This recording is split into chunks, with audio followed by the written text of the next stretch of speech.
Okay, hi Christian. I've had a look at your draft. You'll see that generally in red is grammatical or spelling or mistakes, and in yellow I'm going to highlight ideas or performance standards. Now, the first thing I would say is there's no title, so you really need to make sure that your title is there. It will make sure that you need to be addressing the question at the start of each paragraph. Now, Great Gatsby, Wolf of Wall Street, they need to either be in italics or in inverted commas as the titles. And again, you mustn't say that it's the text that's exploring. You need to be foregrounding the fact that it is the authors who are exploring their idea of how the obsession with wealth and materialism can lead to the corruption of society. That means that's for KU1 and that's for AN1 as well. Now they're protagonists. Do we feel, now Gatsby's the protagonist, do we feel pessimistically about his actions? Is that a similarity or is that slightly different? You need to think about that. Now, you don't need to talk about the techniques in your introduction. This is a slightly different essay. And meanwhile, the antagonists in the text strike down on this common lifestyle and fight back. Now, that doesn't really mean anything. So you just need to be very clear what you're saying. Are you saying that ultimately they do offer some hope of redemption, or just keep that for your final paragraph? Now, what you haven't done in your introduction is you haven't, like we did for The Great Gatsby, you need to be addressing parts of the communications model. So you do need to show your understanding of the setting and context of each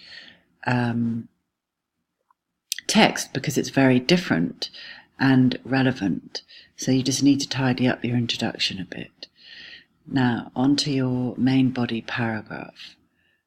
First thing I would say is it's too long already. It's already up to 303 words, and you finish in the middle of a piece of analysis. So I think what you're going to need to do is you're going to need to decide, are you going to move on to a new paragraph for this second part of layering? But we'll come on to that. Now again, highlighted this in yellow because you need to be foregrounding the authors here. Red, I've highlighted this in red because you need to work out your correct use of the apostrophe. Now, here you need to insert a comparative conjunction. Is it both Fitzgerald and Scorsese? Now, do we say create this theme, or are they exploring or revealing this theme? And this is good. I like the way you've said that they both emphasize the immense difference in lifestyle. Through now again here you're highlighting his use of setting.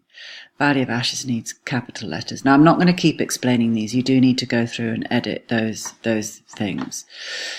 Evaded, it's not evaded, avoided. And this is just, we'll cut that, you don't need it. The poor, the left poor, while the rich are rich. Now you need to insert some evidence round about here. And however, Scorsese shows the social division. Now you're saying here through the protagonist and the antagonist, still through setting. Well, you're confusing two techniques here. I think what you're doing is you're saying through contrasting characters, because you go on to say Jordan is driving home in his mansion, to his mansion is Lamborghini, while Patrick Denham's sitting in the public train. So this is, and then how he uses mise en scène and props. So he's driving Jordan. So you really need to insert some of this technical film language when you're analysing the film.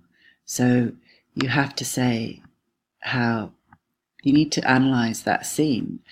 Is there a close-up? So the direct Scorsese uses a close-up, or he uses mise en scène in the form of acting techniques as they cough all over him. And then you have to say, well, how does this position us to feel? Is it really successfully positioning the audience to understand the great social barriers that wealth has contributed to in this society? Then you move on to your next point. So you need to attribute to the authors. So for both authors, for example, or both authors portray their characters' obsession with wealth and materialism, and thus how relationships become hard to keep. Now, again, just a bit of technical here. Daisy Buchanan was attracted to her because of dashing good looks, could do anything for her. You need to cut, so I think we can cut a bit of this.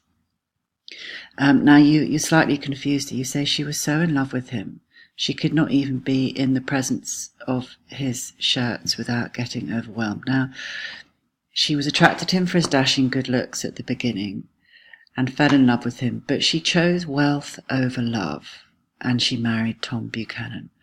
When they reconnect, she is overwhelmed in the presence of his shirts, and she sobs, "They're such beautiful shirts. It makes me sad because I've never seen such beautiful shirts before." Now, again, you don't need all of this. You can cut that and just pick out the evidence that really supports what you're saying. So again, you have to foreground that it's the reader who understands. It's not the shirts that she's deeply in love with, it's Jay. But why? Why is she overwhelmed in the presence of such beautiful shirts? Is it because she's used to the cruelty and dismissiveness of her husband? So then you're showing this reinforcing of the contrasting character. And I think you, again, considering where you're going over, I think cut this, and then is there a sort of similar point in The Wolf of Wall Street where we realise that somebody is so much better than Jordan Belfort? So you're on the right lines. Just go through and do a bit of cutting, and then make sure that you are not going over your 250 words here, because you won't have enough. So go and have a look through, but that's very good start, Christian.